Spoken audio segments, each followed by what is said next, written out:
Hello friends, welcome to my YouTube channel. तो बिना देर किए हुए हम आते हैं सीधे अपने टॉपिक पर। हम पढ़ रहे थे क्लास 12th का फोर्थ सेशन हमें पढ़ना है, फर्स्ट यूनिट का क्लास 12th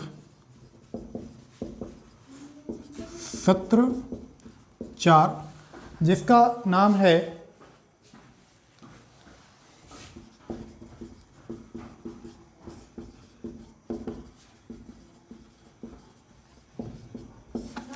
सामग्री की आवश्यकता और फाउंडेशन का निर्माण।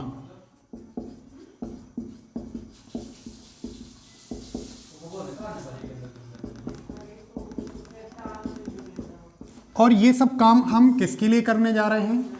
जो अभी तक हम इतने दिनों से पढ़ते आ रहे हैं, सोलर पैनल। तो उस सोलर पैनल के लिए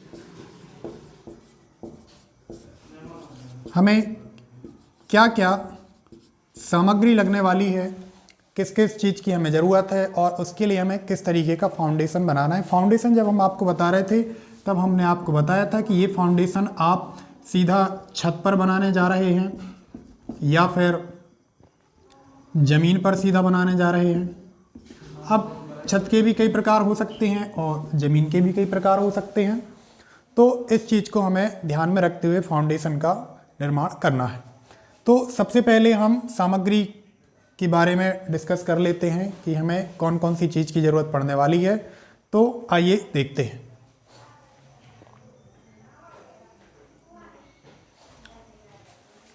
इसमें अगर हम बिल्कुल बेसिक चीज़ों पर जाएं तो हमें पैनल की ज़रूरत पड़ने वाली है।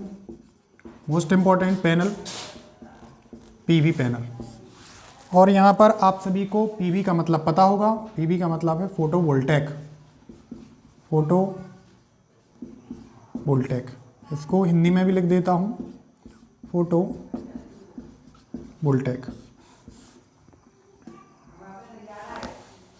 ठीक है। इसके बाद हम आएंगे अर्थिंग किट पर।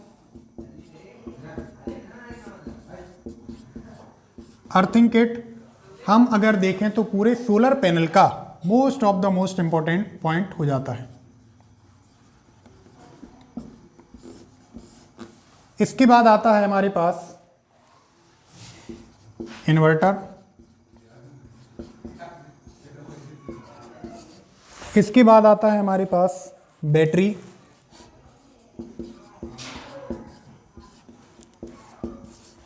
इसके बाद हम देखेंगे सर्किट ब्रेकर।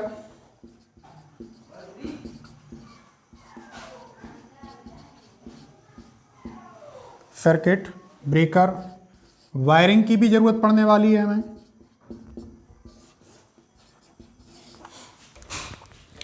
अगर हम कुल इतनी बहुत बेसिक चीज़ों पर ही अभी बात करें, अभी हम और भी हैं चीज़ें, उनको भी आगे डिस्कस करेंगे। तो अगर हम बात करें पैनल की, तो पैनल में आपको अपनी ज़रूरत के हिसाब से पैनल को डिसाइड करना पड़ेगा कि आपको किस प्रकार का पैनल चाहिए, किस प्रकार की प्लेट चाहिए आपको। अगर हम बात करें तो मोनोक्रिस्टलाइन चाहिए, मोनोक्रिस्टलाइन। अगला है हमारे पास पॉलीक्रिस्टलाइन।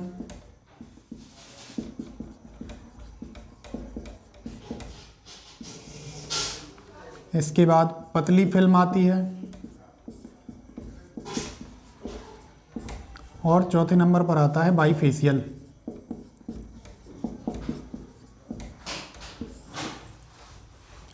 तो मोनोक्रिस्टलाइन हो गया, पॉलीक्रिस्टलाइन, थिन फिल्म, ये पतली कलर फिल्म होती है जो बेंड हो जाती है। अगर हम देखें तो ये, अगर हम मोनोक्रिस्टलाइन की बात करें, पॉली की और बाईफेशियल की, तो ये हार्ड रहती हैं। लेकिन अगर हम थिन फिल्म की बात कर रहे हैं, इसको इंग्लिश में थिन फिल्म कहा जाता है। अगर हम थिन फिल्म की बात करें तो ये फोल्डिंग टाइप की रहती है, ये फोल्ड हो जाती है।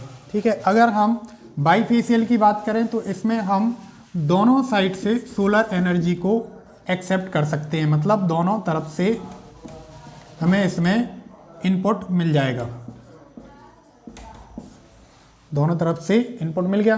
फिर इसके बाद अब हमने देख लिया कि हमें पैनल किस टाइप का चाहिए। फिर इसके बाद हमने मोस्ट इम्पॉर्टेंट पॉइंट को ऊपर लिखा है, अर्थिंग किट।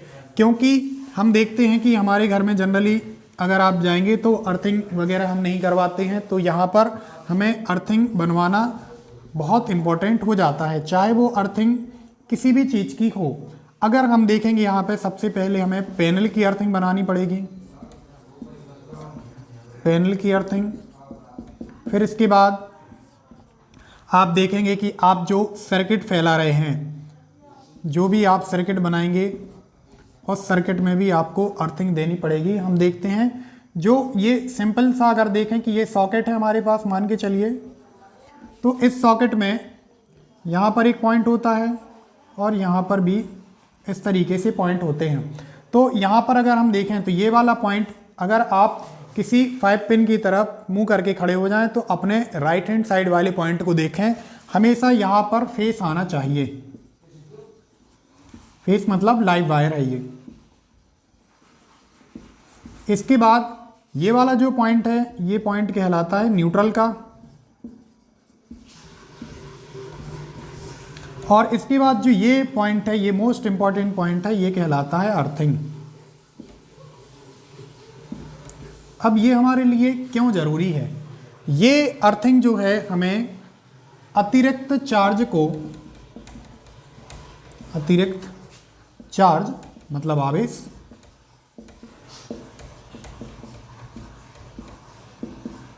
को पृथ्वी में प्रवाहित कर देता है।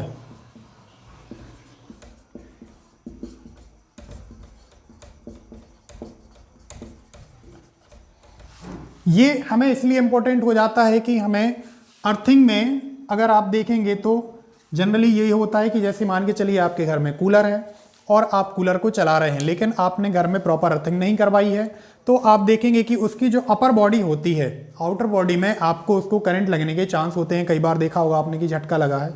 तो अगर हम प्रॉपर अर्थिंग करवाते हैं तो इससे क्या होगा कि जो हमें झटका लगने जा रहा है या करंट की संभावना जो बन रही है वो हमारी ख़त्म हो जाएगी और इससे हमारी जो जान को खतरा एक प्रकार से बन जाता है, उस तरीके की कोई समस्या नहीं होगी। तो मोस्ट इम्पॉर्टेंट हमें अर्थिंग पर ध्यान देना है। अब हम केवल सोलर पैनल की अर्थिंग की बात नहीं कर रहे हैं, आपको अपने घर में भी प्रॉपर अर्थिंग करवानी चाहिए। और अर्थिंग जो भी आपके यहाँ इलेक्ट्रीशियन काम करने आ रहा है उससे आप बोलिए कि घर में हमें अर्थिंग चाहिए।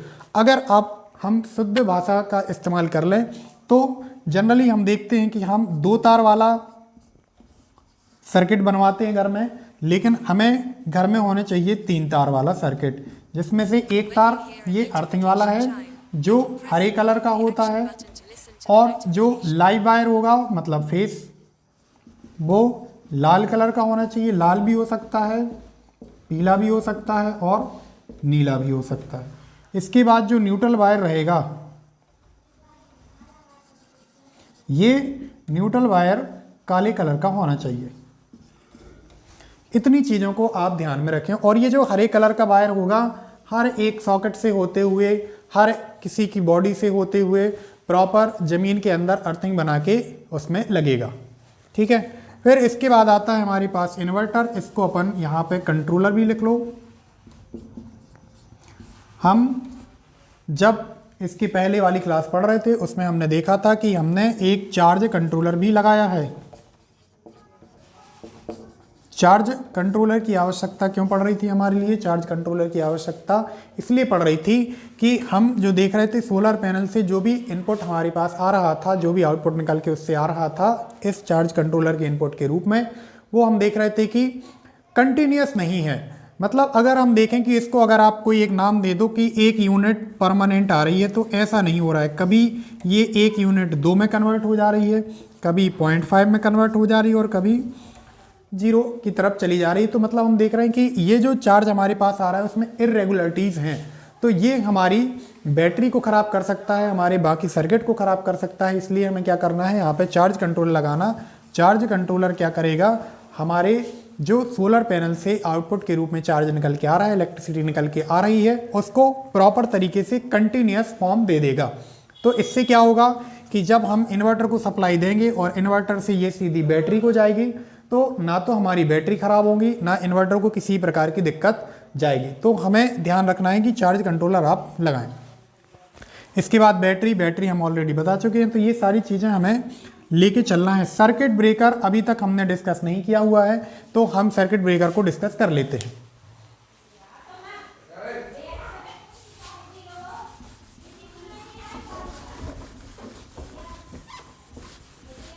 इसमें हमें दो प्रकार के डिस्ट्रीब्यूशन बॉक्स की ज़रूरत पड़ने वाली है। जब हम डीसी की तरफ होंगे, मतलब ये चार्ज कंट्रोलर वाला सिस्टम है और यहाँ पर लगा है इन्वर्टर। ये इन्वर्टर के पहले जितना भी कार्यक्रम है वो सब डीसी के फॉर्म में होगा, और जब हम इन्वर्टर से आगे की तरफ जाएंगे तो ये फॉर्म चला जाएगा काय में, एसी में। तो जब आप डीसी की तरफ हैं तो यहाँ पर आपको लगाना पड़ेगा एक बॉक्स जिसका नाम होता है DC distribution box.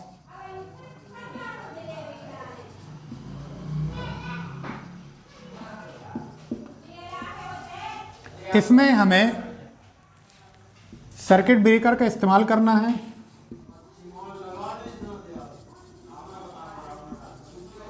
Circuit breaker है ना, आपने एक चीज़ सुनी होगी जिसको हम कहते हैं MCB। इसका पूरा नाम होता है मिनिएचर सर्किट ब्रेकर। डीसी के लिए अलग आता है, और जब हम बात करेंगे एसी तो यहाँ पर भी हमें एक डिस्ट्रीब्यूशन बॉक्स की ज़रूरत पड़ेगी। तो ये कहलाएगा हमारे लिए AC distribution box. AC distribution box. तो यहाँ पर एसी के लिए MCB और आइसोलेटर, ये सारी चीज़ें एसी के लिए अलग आती हैं और डीसी सप्लाई के लिए अलग आती हैं। तो हमें इन चीज़ों का भी ध्यान रखना है। फिर उसके बाद आती है वायरिंग। तो वायरिंग हम आपको ऑलरेडी बता चुके हैं कि हमें डीसी की तरफ हैवी वायरिंग करनी है, बहुत ज़्यादा हैवी करके चलनी है। फिर इसके बाद एसी में नॉर्मल वायरिंग करके चलनी है। इतनी बात हम समझ रहे हैं कि आप लोग को समझ में आ गई होगी। अगर इसके बावजूद भी अगर आपको कहीं कोई दिक्कत जाती है तो आप बाकायदा कमेंट करें, और हम आपके लिए मेहनत कर रहे हैं। तो हम चाहेंगे कि आप हमारे इस मेहनत को सफल बनाएं, और साथ में आपको करना ये है कि हमारे इस चैनल को आप अपने दोस्तों के साथ शेयर करें, लाइक करें और कमेंट करें। तो चलते हैं अब हम आगे की तरफ। इसके बाद अगर हम बात करें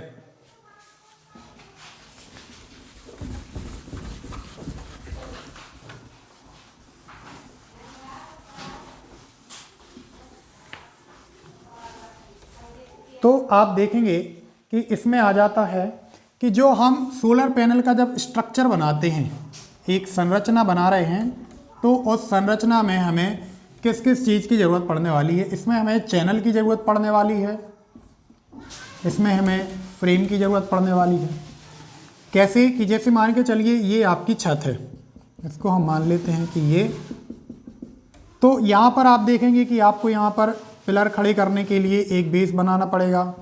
हमने यहाँ RCC का बेस बनाया है, इसके ऊपर हमने चैनल को खड़ा किया है इस तरीके से, ये कहलाता है चैनल। और हमें एंगल के साथ बनाना है चूंकि, तो यहाँ पर भी हम एक बेस बनाएंगे। ये RCC का बेस है। RCC का मतलब समझते ही होंगे, रेन फोर्स्ड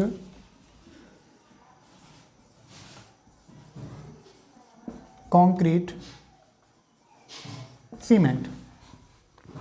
तो एक ये चैनल लग गया है यहाँ पर, और इसके बाद हम यहाँ पर भी एक चैनल छोटा लगा लेते हैं।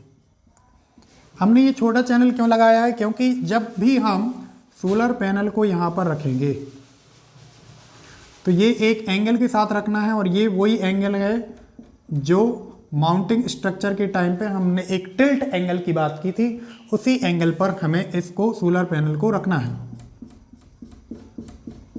फिर इसके बाद यहाँ से चैनल हो गया, और इस पे हमें एक फ्रेम बनाते हुए चलना है और अपने सोलर पैनल को इसमें फिक्स कर लेना है। ये हमारा फ्रेम बन गया, उसके ऊपर हमने इस सोलर पैनल को फिक्स कर लिया है। ये हमारा सोलर पैनल, ये है हमारा फ्रेम, और उस पर हमने सोलर पैनल को रख दिया है। फिर उसके बाद हम देखते हैं कि यहाँ से जो एक प्लस का और एक माइनस का वायर निकलता है, इसको हम MC4 कनेक्टर से जोड़ देते हैं। किस तरीके से? इसमें जो MC4 कनेक्टर आते हैं ये मेल और फीमेल कनेक्टर के नाम से आते हैं। मेल फीमेल कनेक्टर, ये इनकी टेक्निकल लैंग्वेज है जिसके नाम पर इनको मेल और फीमेल कहा गया है। तो MC4 कनेक्टर करता क्या है? अब जैसे मान के चलिए आपके पास 2 सोलर पैनल हैं और इन 2 सोलर पैनल से 2 वायर निकलेंगे, मतलब एक प्लस का और एक माइनस का। यहाँ पर भी सेम कहानी होने वाली है, एक प्लस का और एक माइनस का। अब इनको हमें या तो सीरीज में कनेक्ट करना है या फिर पैरेलल में कनेक्ट करना है। तो अभी हम मान के चलते हैं कि इनको हम पैरेलल में कनेक्ट करके ले जा रहे हैं। ये अपनी ज़रूरत के हिसाब से होता है कि कब आपको सीरीज के साथ कनेक्ट करना है, कब आपको पैरेलल के साथ कनेक्ट करना है।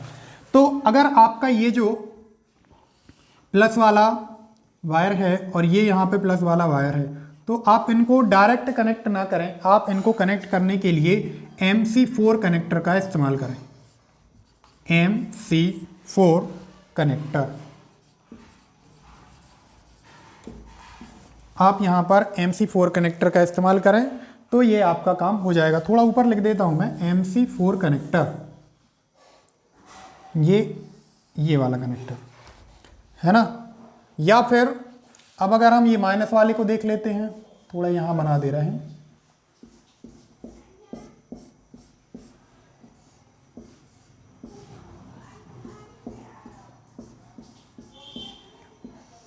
ये प्लस का वायर है इसका और ये भी इसका प्लस का वायर है। तो जब आप इनको कनेक्ट करेंगे तो यहाँ पे कनेक्शन के लिए आपको MC4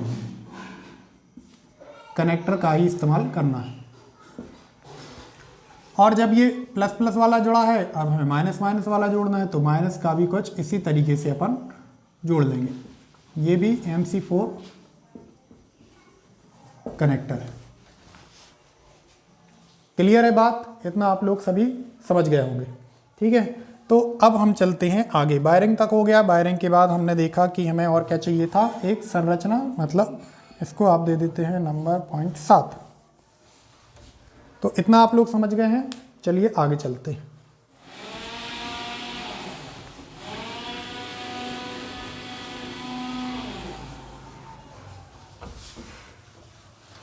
इसके बाद आता है हमारे पास पेंट।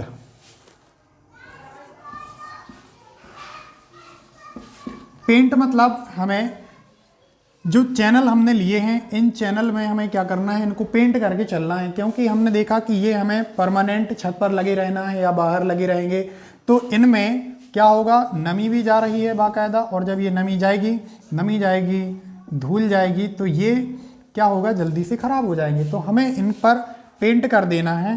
पेंट करने के बाद आप इनमें पेंट करने के लिए रेड ऑक्साइड का भी इस्तेमाल कर सकते हैं, और रेड ऑक्साइड के बाद आप इसमें किसी भी तरीके का पेंट कर सकते हैं, जो भी आपको कलर पसंद हो उस तरीके का कर लो। तो इससे क्या होगा कि ये जो आपने पेंट किया है, इससे इनकी जो लाइफ है वो इंक्रीज हो जाएगी या लाइफ बढ़ जाएगी। क्योंकि हम इतना बड़ा जो सेटअप लगाने जा रहे हैं वो काफ़ी महंगा होगा, तो हमें उस चीज़ को बचाते हुए चलना है। तो हमें क्या करना है, यहाँ पर पेंट का इस्तेमाल कंपलसरी रूप से करें आप, है ना। जो भी काम आपका बाहर की तरफ है, जो चीज़ें आपको खुले वातावरण में रखी रहनी है, उन पर आपको, और जो लोहे की हैं उनमें आपको पेंट कर लेना है। क्लियर? फिर इसके बाद आता है जंक्शन बॉक्स। तो जंक्शन बॉक्स तो आप समझ ही गए होंगे कि अभी हमने आपको MCB का जो पूरा सेटअप बताया था कि आपको डिस्ट्रीब्यूशन बॉक्स बनाना है। डिस्ट्रीब्यूशन बॉक्स जो कि DC के लिए अलग होगा, एक बार और बता दे रहे हैं, और AC के लिए अलग होगा। और यहाँ पर आपको MCB का भी इस्तेमाल करना है, आपको यहाँ पर आइसोलेटर का भी इस्तेमाल करना है। यहाँ पर भी आप MCB और आइसोलेटर का इस्तेमाल करेंगे। तो इतनी चीज़ें आपको खरीद के चलनी हैं, है ना। तो ये बात आप लोगों को हमारी तरफ से तो समझ में आ गई है, और अगर कहीं दिक्कत जाती है तो आपके पास एक ऑप्शन है, कमेंट कर सकते हैं आप लोग। इसके बाद जब हमारे पास लास्ट ऑप्शन आता है फिटिंग।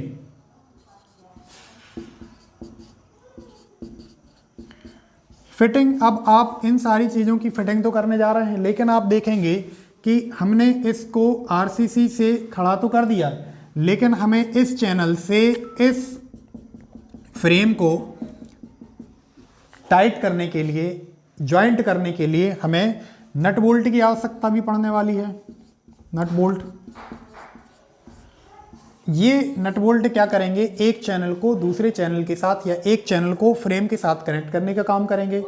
और हमने आपको एक चीज़ और बता दी है कि आपको यहाँ पर नट बोल्ट हो गया और कुछ वायर हो गए जिनमें जीआई वायर आ जाएगा हमारा, जो आप वायर ले जा रहे हैं उनको आप जीआई वायर का भी सहारा ले सकते हैं ताकि उसकी जो मैकेनिकल स्ट्रेंथ है वो भी बढ़ाई जा सके। इसके बाद हमारे पास आ जाएगा जीआई वायर हो गया, और इसके बाद हमें पीवीसी पाइप का भी इस्तेमाल करना है।